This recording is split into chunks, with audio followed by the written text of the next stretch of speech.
As one of the most popular and recognisable aspects of Doctor Who, Daleks show up in the show quite a lot, usually at least once per series. However, sometimes Daleks show up even when the episode isn't about them. We are going to take a look at the Dalek cameos from the new series and assess each one, analysing how the Daleks are utilised, if they are used well, and how the cameo affects the Daleks as a whole. The first Dalek cameo in the new series came in the Series 4 special The Waters of Mars.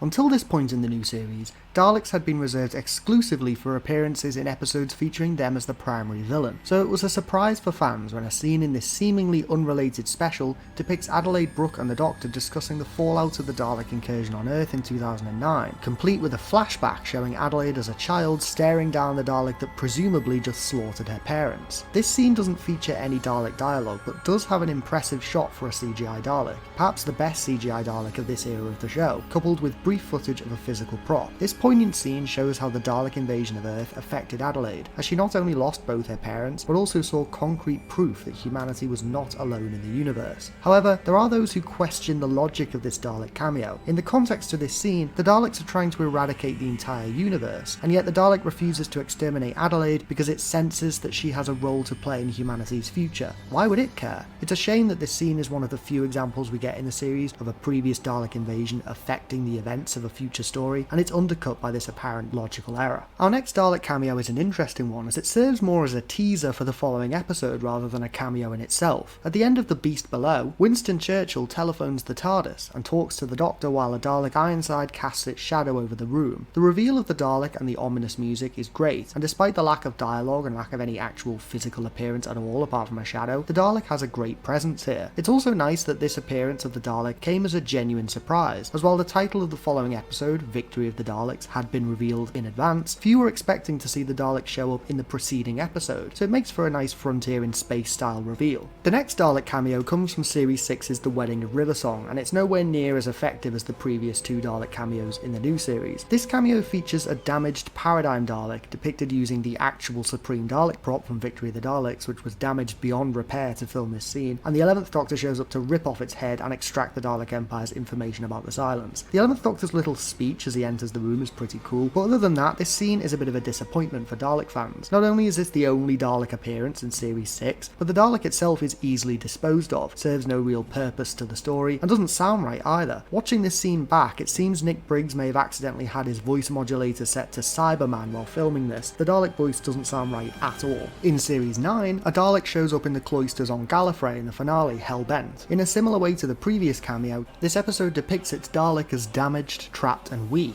though the context here is very different to that of The Wedding of Riversong. This cameo is much more effective because it not only expands on Dalek lore, establishing that there were other conflicts featuring Daleks on Gallifrey that preceded the Time War, but it also adds to the cosmic horror of the Cloisters by showing some of the Doctor's most dangerous enemies, a Dalek, Siberiad Cybermen, and Weeping Angels, trapped in its hellish database, begging for death. This may not be the best Dalek cameo in the series, but it's definitely the creepiest. In complete contrast to the previous cameo appearance, Series 10's opener The Pilot gives us a surprising look at the Daleks at the height of their power. Classic Who fans will recognise the Movellans, formerly shown to be one of the Daleks' most tenacious and formidable enemies, who are depicted in this episode as being utterly routed by the newer Time War era Daleks, who attack their spaceship and slaughter them en masse, showing how powerful the marauding Pepperpots have become since the Time War. Referred to by the Doctor as the deadliest fire in the universe, the Daleks in this episode make a brief but strong appearance as one of the best Dalek cameos in the history of Doctor Who, that not only contributes to the story of the episode in a meaningful way, but also shows us a brief glimpse of the horrors of the Dalek crusade to conquer the universe. Fans were not expecting to see the Daleks show up in the 12th Doctor's final episode, Twice Upon a Time, as coming off the back of an intense series finale featuring the Cybermen and two incarnations of the Master, the focus very much seemed to be on the 12th Doctor's regeneration and the 1st Doctor's reappearance. However, just like how he surprised us with a brief return for Bill, Clara and Nardole, Moffat also managed to weave one last Dalek cameo appearance into his final story, as the Doctor seeks help from Rusty to learn the identity of the strange glass avatars that are pursuing him through time. This cameo is conceptually similar to the one from The Wedding of Riversong, but is much better executed. For one, it utilises the pre-existing relationship between the 12th Doctor and Rusty, one of the few individual Dalek characters. Not only does this cameo continue Rusty's story and show his continued hatred for the Daleks, as well as everything else in the universe, it also ties the 12th Doctor's era together nicely,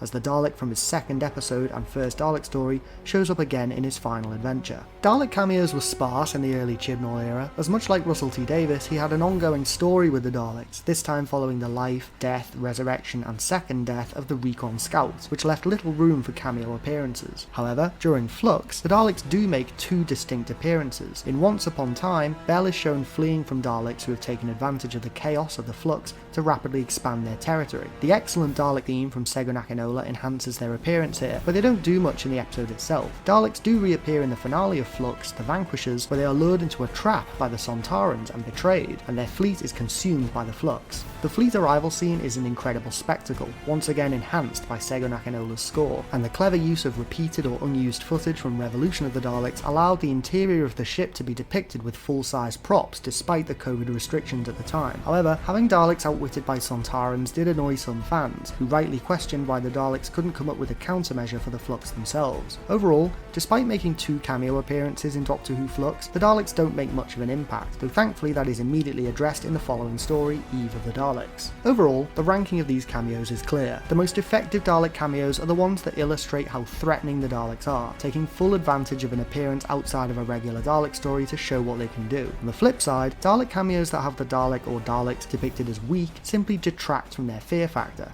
Daleks should be used sparingly, and when they are used, it should be a big deal, whether it's a full episode appearance or just a cameo in another story. However, there are some examples of Dalek cameos in which the Daleks take more of a backseat role that are still effective, as long as the Dalek is used in an interesting way that contributes to the overall narrative. What do you think of the various Dalek cameos in New Who? Do you have a favourite? Do you have a least favourite? Let me know in the comments below.